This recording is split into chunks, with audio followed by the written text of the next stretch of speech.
Good day, everyone. This is I Am, and welcome back to I Am Vibes.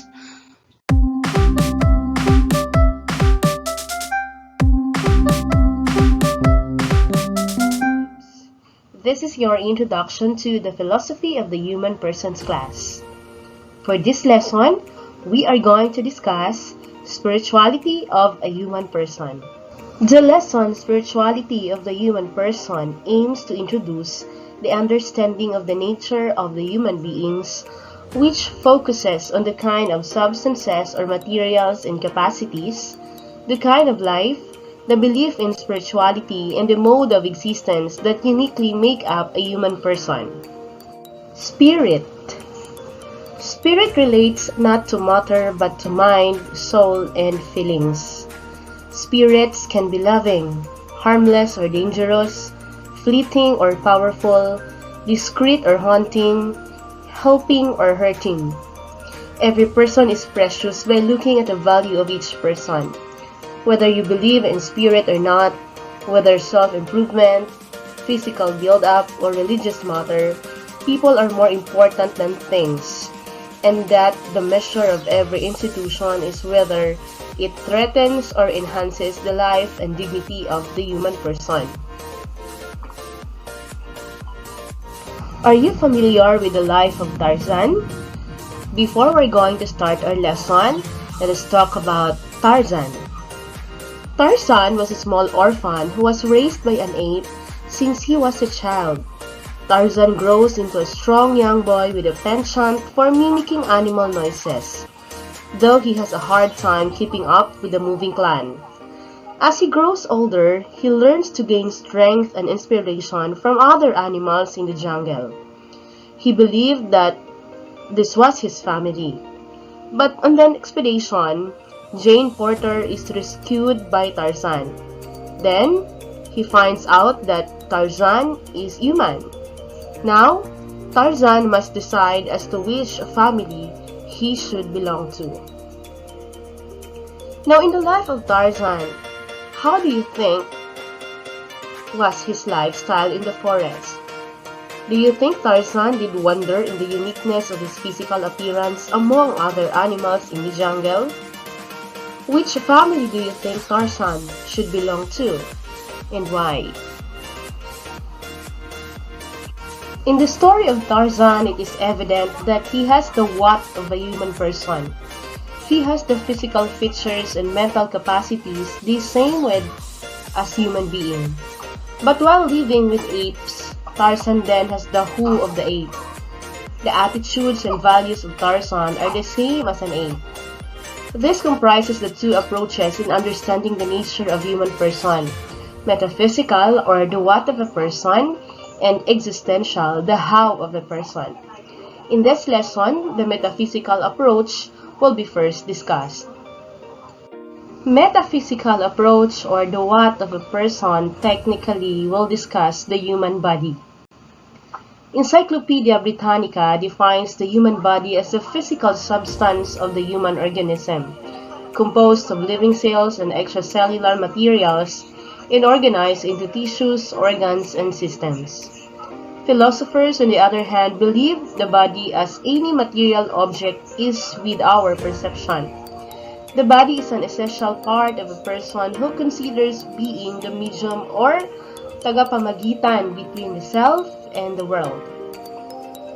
Some philosophers define the word body as the following.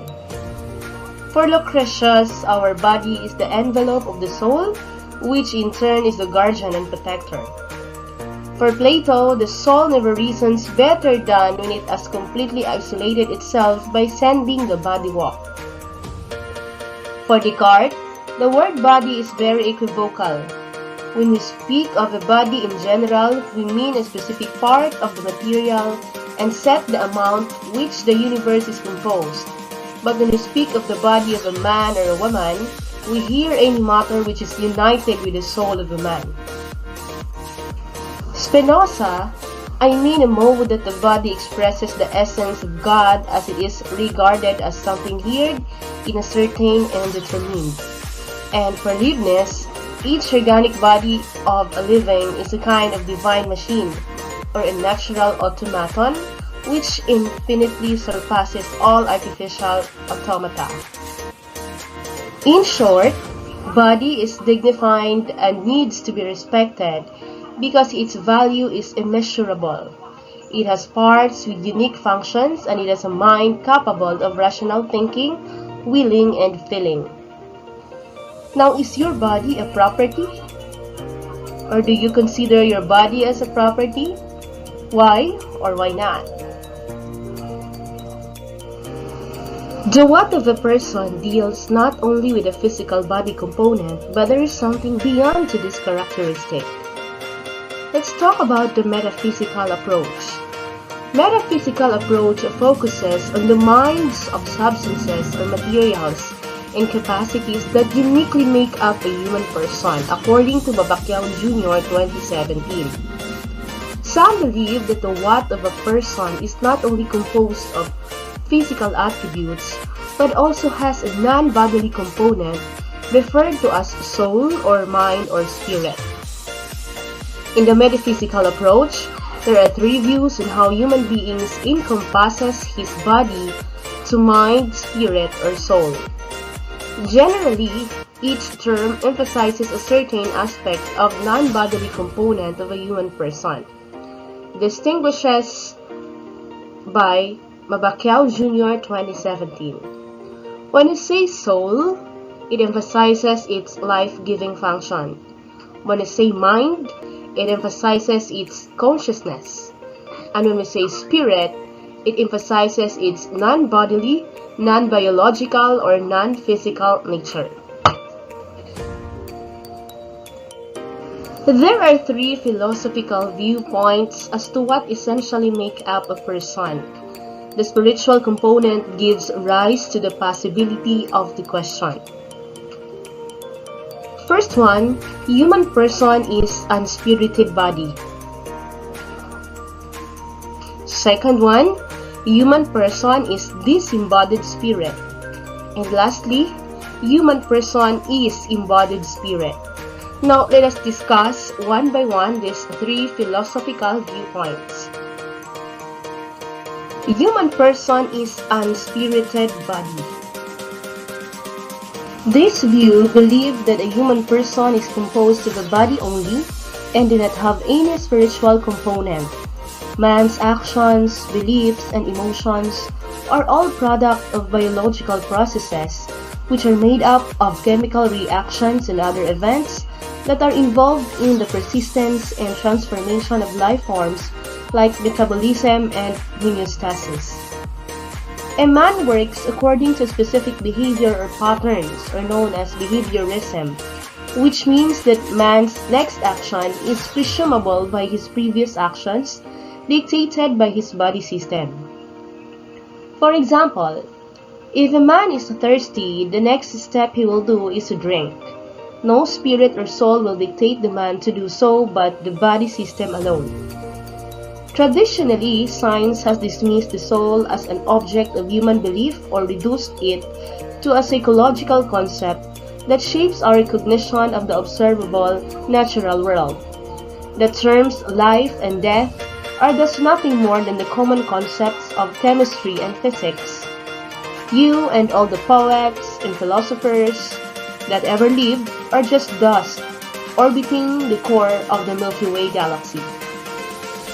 Atheist, a person who believed in the proposition that God does not exist, and an agnostic, or a person who has entertained the proposition that there is a God but believes neither that this is true nor that it's false, could also be the same persons to view that human persons are the unspirited body. Second view believe that human person is disembodied spirit. This view believe that a human person is composed of body, mind or soul or spirit separately.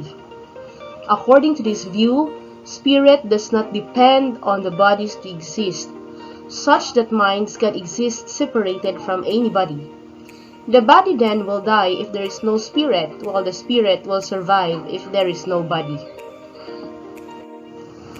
Two strong supporters of this view are Descartes and Plato. René Descartes defended or stated that the spirit can exist outside of the body and the body cannot think. Descartes insisted that mind and body are distinct, a thesis now called mind-body dualism. He argued that the nature of the mind, a thinking, non-extending thing, is completely different from that of the body, an extended, non-thinking thing, and therefore, one can exist without the other. On the other hand, Plato, a Greek philosopher, believed that spirit comes to a great process of reincarnation, or believed that, upon the death of the body, comes back to the earth in another body or form. In the Online Philosophy, Plato stated this phrase. Plato believes that the body and soul are separable. Plato stated that a human person is just a soul using a body. And Plato believes that the soul is imprisoned in the body and that the soul survives the death of the body because it is immaterial, immutable, and indestructible. This means that for Plato, when the person dies, the body decomposes because it is material, mutable, and destructible, while the soul leaves the body and goes back to the world of forms. It must be noted that in Plato's doctrine of form, there are two kinds of worlds, the world of forms and the world of matter. And for Plato, everything comes from the world of forms and everything that exists, or the world of matter, will go back to the world of forms after it perishes. Again, when the human person dies, the body decomposes and the soul will go back to the world of forms and lives there eternally. It is here where Aristotle's notions of the human person as an embodied spirit comes in. Plato clearly stated the imprisonment of the soul in the body, and thus the soul can still survive even without the body. These embodied spirit beings have an intense craving to occupy physical bodies, such as the human body, animal body, or even plant bodies. The concept of demons and angels is also an example of a disembodied spirit. For Christian believers, the moment you die, your soul temporarily departs from your body to wait for the resurrection or the arising from the dead. Those who place their faith in God will be carried by the angels into the presence of the Lord, absent from the body and present spirit with the Lord. Christians also believe that there will be a time when God reunites the soul and the body for the second time around in heaven's place. Third view is what we know as human person as an embodied spirit.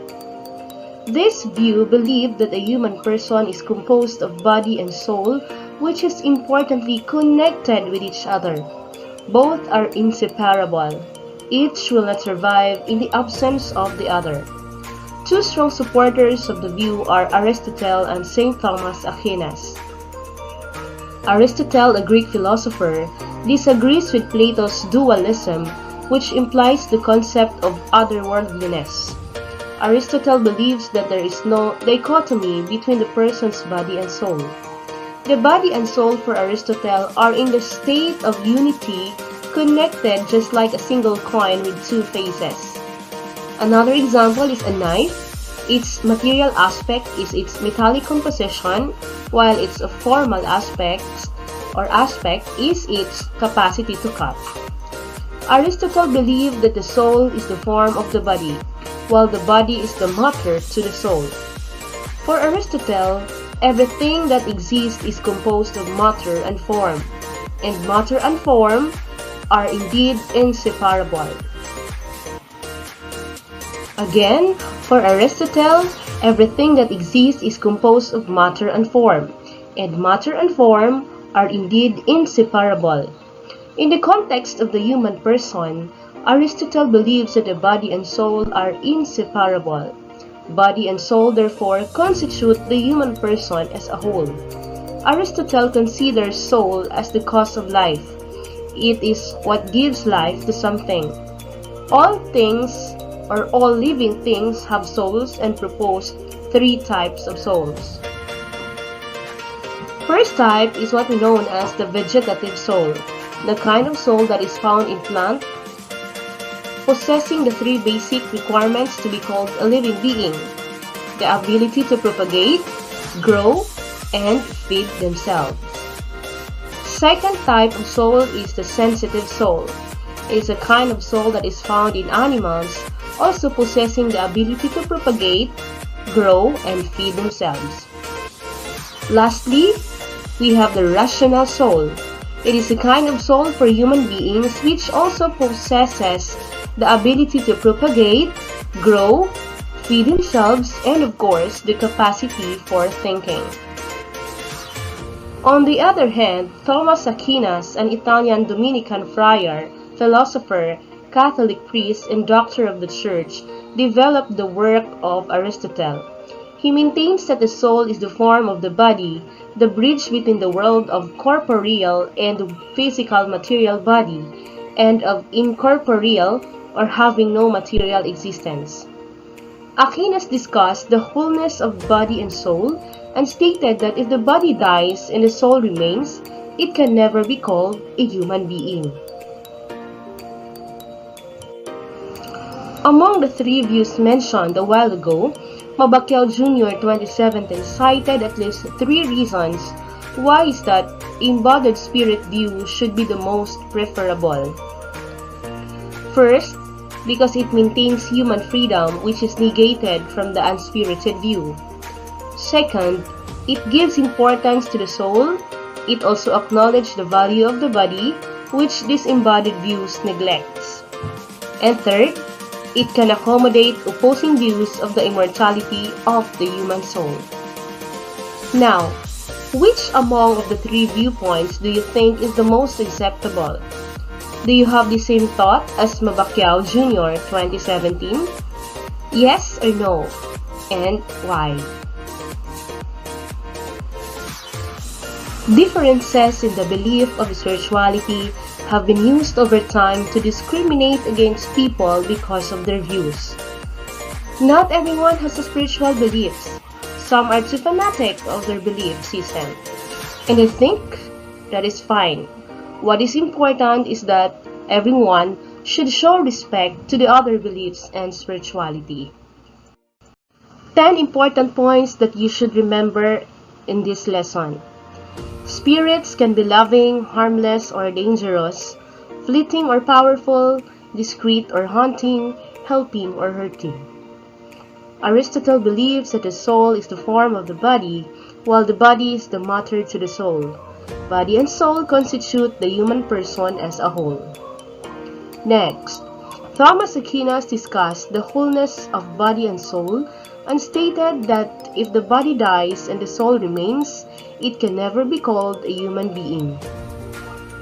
Next, Aristotle proposed three types of soul-living things have: vegetative soul for plants, sensitive soul for animals, and rational soul for human beings. 5. An atheist is a person who believed in the proposition that God does not exist, and an agnostic is a person who has entertained the proposition that there is a God but believes neither that it is true nor that it is false. Next, metaphysical approach focuses on the minds of substances or materials and capacities that uniquely makes up a human person. 7. Soul, mind, and spirit have their own emphasis on a human person.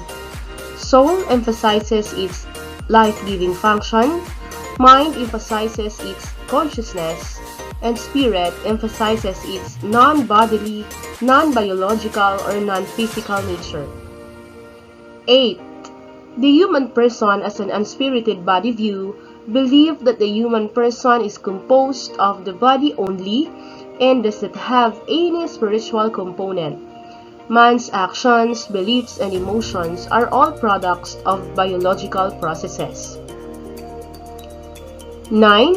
The human person as a disembodied spirit view believed that a human person is composed of body, mind, or soul or spirit separately. Spirit does not depend on bodies to exist, such that minds can exist separated from any body. Last, number 10, human person as an embodied spirit view believe that the human person is composed of body and soul, which is importantly connected with each other.